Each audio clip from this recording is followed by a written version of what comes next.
నక్కపల్లి మండలం రాజీపేట పరిసర ప్రాంతంలో బల్క్ డ్రగ్స్ పార్క్ ఏర్పాటు చేయడం కోసం ప్రభుత్వం సన్నాహాలు చేస్తూ ఉంది. ఈ సన్నాహాలన్నీ కూడా చట్టవిరుద్ధంగా జరుగుతూ ఉన్నాయి. 1270 ఎకరాల్లో బల్క్ డ్రగ్స్ పార్క్ ఏర్పాటు చేస్తామని చెప్పి ఆగస్టు 6వ తేదీన ప్రజాభిప్రాయ సేకరణ నిర్వహించారు. ఈ ప్రజాభిప్రాయ సేకరణ కూడా చట్టవిరుద్ధంగా జరిగింది. ఎందుకంటే 1270 ఎకరాల్లో ఇప్పుడు కేవలం 400 ఎకరాలు మాత్రమే ప్రభుత్వం సేకరించింది.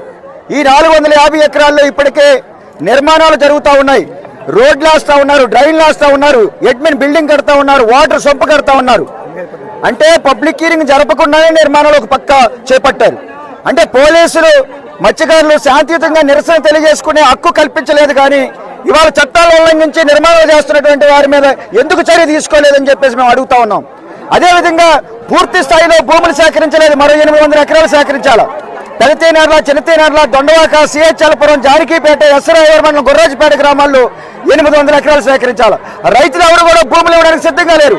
అంటే పూర్తి స్థాయిలో భూములు సేకరించకుండా పబ్లిక్ హీరింగ్ నిర్వహించారు. అంటే చట్టాన్ని ఉల్లంఘించినటువంటి అధికారుల మీద ఏ రకమైనటువంటి చర్యలు తీసుకోవడం చేతగానటువంటి పోలీసులు ఇవాళ శాంతియుతంగా నిరసన తెలియజేస్తున్నటువంటి మత్స్యకారుల మీద ఏ విధంగా కేసులు పెడతారని చెప్పేసి మేము ప్రశ్నిస్తా ఉన్నాం. దీంతో పాటుగా కేంద్ర పర్యావరణ నిబంధనల ప్రకారం ఎక్కడైనా పరిశ్రమ